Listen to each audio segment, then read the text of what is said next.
They called her the Help. For 15 years, she scrubbed their toilets, raised their children, and swallowed their insults. Then her father died. All she asked for was 3 days to say goodbye. No, they said, our party matters more than your dead father. That night, she packed her bags and walked away. She didn't know her story would bring down an empire. She didn't know their secrets would spill into the headlines. She just wanted to attend a funeral. They should have let her go. Now the world was watching. Ana Rodriguez woke before dawn. Her body knew the routine. 4:30 a.m. every day, no exceptions. The Harrington mansion demanded perfection. She moved silently through the vast kitchen. 15 years of practice had taught her how to be invisible, how to exist without disturbing the air around her, how to serve without being seen. The marble countertops gleamed under her touch. She prepared coffee, French press, never drip. Mrs. Harrington would notice the difference. She always did. The house stood like a monument to wealth. 6 bedrooms, 8 bathrooms, 3 floors of imported furniture that Anna dusted but never sat on. Footsteps.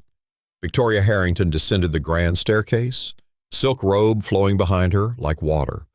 Her face was already perfectly made up, even at 6 a.m. "Good morning, Mrs. Harrington," Anna said, placing the coffee exactly where it needed to be. Mrs. Harrington didn't look up from her phone. "It's lukewarm." Anna felt her stomach tighten. "I'll make fresh." "See that you do." Still no eye contact. The daughters arrived next, Madison and Olivia. Designer pajamas, expensive haircuts, cold eyes. "Mom, did you see what Emma posted last night?" Madison laughed, scrolling through her phone. "That dress was tragic." Olivia smirked. "Looked like something the maid would wear." They didn't lower their voices. They never did. To them, Anna was furniture, a ghost who cleaned up after their messes. "More toast." Mrs. Harrington snapped her fingers, eyes still on her phone. Anna moved quickly, replaced the toast, refilled the water, disappeared into the background. Mr. Harrington arrived last. James Harrington, CEO, millionaire, man who couldn't operate his own coffee machine. "The dining room chandelier needs cleaning," he said instead of "good morning." "Yes, sir," Anna replied, her voice barely audible. Her day stretched before her like a prison sentence. Vacuum, dust, polish, cook, clean, endure, repeat. No breaks. At night, in her tiny room in the servants' quarters, Anna took out a worn photograph. Her father, Emilio, smiling in front of their small house in Mexico, his hands rough from decades of farm work. His eyes creased with laugh lines despite everything. She hadn't seen him in 2 years. The Harringtons' schedule never allowed it. Christmas was their grand party. Easter was their ski trip. Summer was the children's camp schedule. There was always an excuse. She called him every Sunday, 5 minutes, the only time that was truly hers. "When will you visit me, huh?" he would ask. "Soon, Papa. I promise," she always answered. The lie grew heavier each time. The phone rang at 5 a.m. on a Wednesday. Anna's heart stopped before she even answered. Something inside her already knew. "Hello?" Her voice trembled. "Anna?" Her brother Diego's voice broke. "It's Papa, his heart. He's gone." The world collapsed. Anna gripped the wall to stay standing. "When?" The word came out as a whisper. "Last night, in his sleep." Diego was crying. "The funeral is Friday. You need to come home." Anna's hand shook as she prepared breakfast. Coffee splashed onto the counter. She wiped it quickly, blinking back tears. After serving the family, she gathered her courage and approached Mrs. Harrington in her office. "Mrs. Harrington?" Her voice sounded foreign in her ears.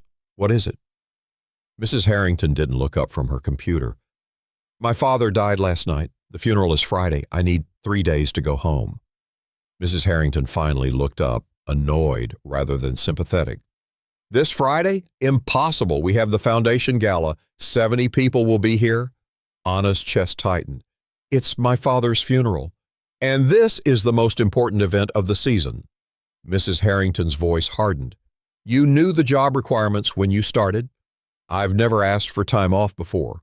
And this is exactly why. Your timing is inconsiderate." Mr. Harrington walked in, checking his watch. "What's the problem?" Anna wants to abandon us before the gala. Family emergency. The air quotes were audible in her tone. That won't work. He shook his head without hesitation. We need everyone here. Anna felt something crack inside her chest. 15 years of loyalty, 15 years of missed birthdays, holidays, and family gatherings. For what? It's my father's funeral, she repeated, her voice stronger. We'll add a day to your vacation next month, Mr. Harrington offered, already turning away. That's more than fair. Fair. The word hit her like a slap. Now about the guest list, he continued, already discussing the party with his wife. Anna stood there, invisible again. Her grief didn't register. Her humanity didn't exist in their world. She walked back to the kitchen, hands trembling not from sadness now, but from something new. Fury. That night, Anna didn't sleep. She stared at the ceiling, 15 years of memories, flashing before her eyes, 15 years of, yes, ma'am, and right away, sir. 15 years of swallowed pride and buried dreams. Her father's face appeared in her mind. His voice echoed in her ears. Never let anyone make you feel small, mija. You come from people who survived impossible things. She sat up in bed. Her decision was made. Anna waited until 3 a.m. The house lay silent, everyone tucked away in their expensive sheets. She moved through her tiny room, packing the few things that mattered. Clothes, her father's photo, the cross her mother gave her before she died. Her hands were steady now. No more trembling, no more doubt. She left her uniform folded on the bed, a small note beside it. I quit. 2 words, after 15 years. The kitchen was dark as she passed through it one last time. How many meals had she cooked here? How many times had she been yelled at for using too much salt or too little pepper? How many times had she been made to feel worthless over coffee that wasn't hot enough? She paused at Mr. Harrington's office. The door was unlocked. They never worried about the help stealing. She'd cleaned this room thousands of times, dusted the awards, organized the papers, never reading, never looking, always invisible. Tonight was different. The filing cabinet opened silently. She knew exactly where he kept the important documents. She'd organized them herself.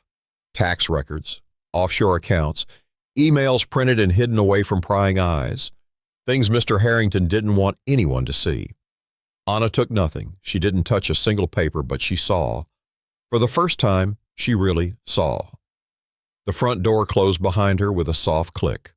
No alarms. They never bothered setting them when staff was in the house. Outside, the night air hit her face like freedom. She walked down the long driveway, her small suitcase rolling behind her. No looking back. The taxi was waiting where she'd asked it to be, a block away. The driver helped with her bag without asking questions. Airport, she said, her voice stronger than it had been in years. As the city lights blurred past, Anna felt her chest expand. She could breathe again. The flight home was long. 3 connections, 19 hours total. Anna didn't sleep. Her mind raced through memories. Her father teaching her to ride a bicycle, his calloused hands holding hers, his laughter when she was afraid. The only thing to fear is letting fear stop you, he would say. She landed in Mexico City as the sun rose, the light painting the mountains gold. Her brother Diego waited at the airport, his face tired, eyes red from crying. When he saw her, he ran. They collided in a hug that broke what was left of her composure. You came, he whispered. I should have come sooner, she answered through tears. The drive to their village took 3 hours. The road grew narrower, the houses smaller. This was home, modest, real, honest. Neighbors stood on porches as Diego's truck approached. They waved, called out her name. Here, she was Anna, daughter, sister, friend. Not the help, not invisible. Her father's house sat at the end of the street, small but proud, with the garden he had tended every day until his heart gave out. Flowers bloomed in riotous colors. Even in death, his life force persisted. Inside, the scent of candles and cooking food filled the air. Relatives moved through rooms preparing for the wake. Children played in corners, unaware of the gravity pulling at the adults around them. Anna walked to her father's room. His bed was made. Someone had thought to straighten it. His work boots sat by the door, still caked with soil. His hat hung on the wall. She sat on the edge of his bed and finally allowed herself to break. The sobs came from somewhere deep, somewhere she'd locked away while serving breakfast and cleaning toilets and enduring casual cruelty. Her Aunt Carmen found her there, curled around her father's pillow. "He waited for you," Carmen said softly, sitting beside her. "Every day he looked down the road." Anna's chest burned with regret. "They wouldn't let me come, not even for this." Carmen's eyes hardened. "Those people. He told us how they treated you. It doesn't matter now. It matters. You matter." The funeral was held the next day. The entire village came. Her father had been loved here. The man who fixed everyone's plumbing for free, who grew the best tomatoes, who never turned away a hungry person. Anna stood by the grave as they lowered his casket. Diego on one side, Carmen on the other. The priest spoke of dignity in life and peace in death. Through her tears, Anna made a promise. "I won't disappear again, Papa. I won't be invisible." After the burial, people gathered at the house. They brought food and drinks and stories. They laughed through their tears, celebrating Emilio's life rather than mourning his death. Anna's cousin Miguel approached her as the evening wound down. He worked for the local newspaper, writing stories about corruption and injustice. "Your father was proud of you," he said, "but worried too. He told me about those people, how they treated their staff." Anna stared into her coffee. "It's over now." Miguel's expression was thoughtful. "Maybe not. Maybe your story could help others." "My story?" "About what happens when the rich think their maids aren't human. About what happens when they forget we have families too." Anna looked up at him, something stirring in her chest. "Would you tell it?" Miguel asked. "Not with names, just the truth." She thought of the Harringtons waking up to find her gone, their anger, their inconvenience, their party in jeopardy. She thought of the files she'd seen, the secrets hidden in plain sight. "Yes," she said, "I'll tell it." The story appeared in Miguel's newspaper first. "The Invisible Woman, How America's Elite Treat the People Who Serve Them." No names, no specific locations, just truth. Anna's words flowed like fire. She described the small cruelties, the snapped fingers, the refusing to use her name.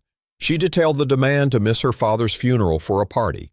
She revealed how 15 years of loyalty meant nothing to people who saw her as furniture. The article went viral overnight. A national blog picked it up, then a news site, then another. By week's end, her story had been translated into 12 languages. Anna watched from her father's porch as her pain turned into purpose. Her phone rang constantly. Journalists, talk shows, advocacy groups, all wanting the woman who had exposed the ugly truth behind wealth's gleaming facade. "They're calling it the Harrington scandal," Diego told her, showing her his phone. Someone had identified the family, connected the dots, found other workers with similar stories. Then came the financial documents, anonymous leaks, tax evasion, wage theft. The Harringtons had built their fortune on exploitation and shortcuts. Their stock plummeted, their social circle scattered, their foundation partners pulled out, and their gala, their precious gala, was canceled. Anna didn't feel triumph, just quiet certainty that the invisible had finally been seen. 1 month after the funeral, Anna stood in front of a community center in her village. The building had been abandoned for years, its walls crumbling, its roof leaking. "It's perfect," she told Diego. With her savings and donations that had poured in from around the world, Anna bought the building. Renovations began immediately. 6 months later, the Emilio Rodriguez Center for Worker Dignity opened its doors. It offered legal aid to domestic workers, classes on rights and protections, support for those trapped in exploitative situations. Anna didn't run it alone. She hired women like her, those who had spent years being invisible in wealthy homes. Together, they built something powerful. On opening day, a journalist asked her if she felt vindicated by the Harringtons' downfall. Their company was under investigation, their reputation destroyed, their home sold to cover legal fees. "This was never about revenge," Anna said. "It was about being seen. about reminding the world that every person deserves dignity. She taught classes twice weekly, Know Your Rights and Finding Your Voice. Women came from neighboring villages, from the city, some even from across the border. They sat in rows, leaning forward, absorbing every word. Your work matters, she told them. Your life matters. Your grief matters. In the back of the classroom hung a single photograph. Her father in his garden, smiling at the camera, his eyes crinkling at the corners. 1 year after leaving the Harrington mansion, Anna received a letter. The handwriting was elegant, the paper expensive. It was from Madison Harrington. I never saw you, the letter began. I looked right through you for years. I'm sorry. Anna placed the letter in a drawer. Perhaps one day she would answer it. Perhaps not. That evening, she sat on her father's porch, watching the sunset paint the mountains gold. The garden bloomed around her. She had learned to tend it in his absence. I kept my promise, Papa, she whispered. I'm not invisible anymore. What would you do if your boss refused to let you attend a loved one's funeral? Would you stay silent or stand up for yourself? Subscribe now for more stories that expose the truth about power and dignity. Leave a comment below sharing your thoughts. Have you ever been treated as if you were invisible?